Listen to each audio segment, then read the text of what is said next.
My fellow luminaries, welcome back to the channel. My name is Gabe of the Gabe Koi channel, and it's good to see you guys. This is episode number 1 of my unbiased reviews, and today we'll be going into Etheria Restart. All facts, no glaze. I'm going to give you the straight ilk of it. Everything I'm talking about is going to be on the screen. I'm going to walk us through, and I'm going to tell you from my account perspective as level 36, and let's get right into it. Alright guys, let's get right into it. I'm going to start off by saying that the story in this game is completely skippable. So I will not be reviewing the story in any way because that will be disingenuous and dishonest. I will be reviewing the parts of the game that I have enjoyed and played and not enjoyed and not played. So story is definitely on there. Full disclosure, no biases. Do not have an opinion on it. I gave it 30 minutes. It was skippable. Summoning is one of the most important features in any gacha game, and in this one, it's no different. So your normal summons are what you're gonna need to actually progress in this game. There, you get about 200 summons, about before it starts slowing down. So you probably want to make sure you know where your account shapes is at. And when I say shape, I mean like where is it going? Where's your ship going? That time period, and then you can use your permanent summon to get a character that you like of your choosing, which the game has provided for you. So pretty cool concept, pretty cool idea. Now keep in mind that the permanent banner here, the light summon judgment banner here with this cool character called Masaya, I'm biased, he might not be cool for you. He will be triple the cost, and he's a light dark unit. Light dark units do not have a weakness in this game. They are just take more damage from each other. So as the other units kind of have like content you just can't use them in, or they'll be extremely ineffective in because of the color, these units are way more valuable because they do not have such a restriction. These are unions.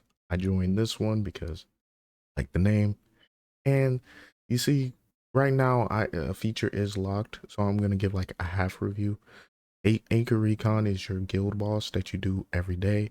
You can go to this thing called Union Assist, and you can give your guildmate tokens that you can use to actually summon the characters. And you get union coins that you can use in the shop. Unions, that's all you're going to really need to know. There are weekly quests that you could do right here, and they are pretty easy to do if you're an active union. So make sure you get into an active one if you're playing this game. Well, these are the game modes of the game, people, and this is Grim Pursuit, which drops shells. So let's get into how shells work in this game. Shells are one of the few elements of this game that actually change the gameplay of the screen. See, there's a lot of passives, and that's why I wanted to start with this, because this is a weapon in most games as well. And I really like this personally, but no biases here. Now, that you do not get this from a banner. You get this from Grim Pursuit as a drop reward. That's why I showed you Grim Pursuit before we came over here. Now this right here is the White Fang. He is a mythic. You get this starting with Nana Nana, and you can use this character. Use this on your character. You're gonna have to farm that particular boss over and over again to get more upgrades in this. You cannot buy it, so it's gonna be really important to do these bosses in a good, timely manner, or your progression on your account might be a little slow. These are prowesses. So let's get into how they work. I told you we'd be back here. Now, the bare bones of it, the game kind of gives it to you. The GP outpost kind of helps you along in this game to get your skill ups. Now, the thing is, what the game doesn't tell you, golden lattices are super limited early on, especially. So I got about 10. I put them all on Rosa because Rosa is the GOAT. That was biased. And disorder, constant, hollow, I would actually suggest doing the opposite element for these. So it would actually do you well to actually have someone built and teams built for this stuff. Some of them can kind of flex into different spots, especially like dark units, which they don't have a disadvantage. If you're looking for EXP, you do investigations. These are super easy. I would just get an AoE unit and make sure you do it well.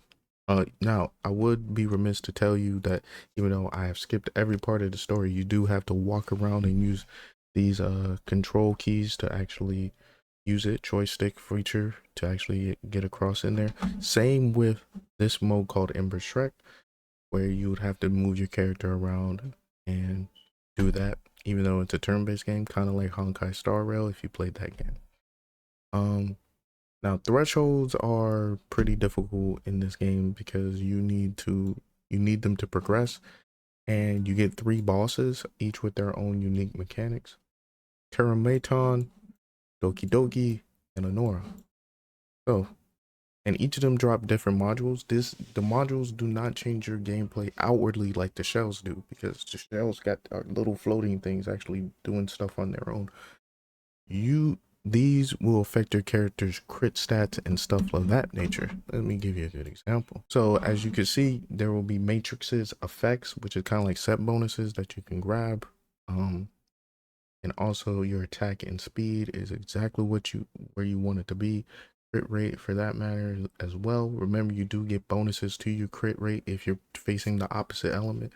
So maybe, you could have a strategy where you have different DPSs for different stuff. It's really up to you. It's how you want to approach the content. Just giving you the pure information. Now, this game does something with difficulty, which is like it's vertical progression, and their idea of difficulty is making the bosses tankier. So you're gonna need to hit those thresholds, or you're gonna be stuck at certain parts of the game. These are what we call bottlenecks. So just keep that in mind. All this stuff is completely factual. These are not opinions. Just keep that in mind when you're playing. Now, let's get into what they give to you for free. The 7-day check-in. So this is pretty cool. 5, 5, 5, 5, 5, 5. 40 summons on this 7-day check-in. You get, if you beat the story mode, you get all this stuff, which is all summons. You can't really see it, but I'm not saying no lies.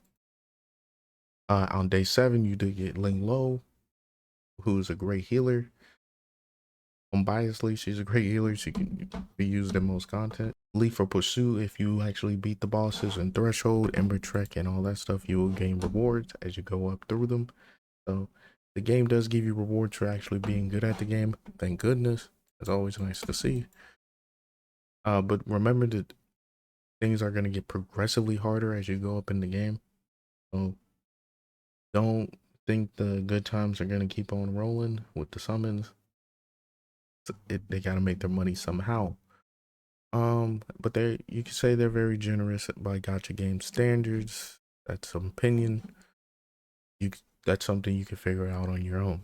Now, finally, let's get into a little PvP. Okay.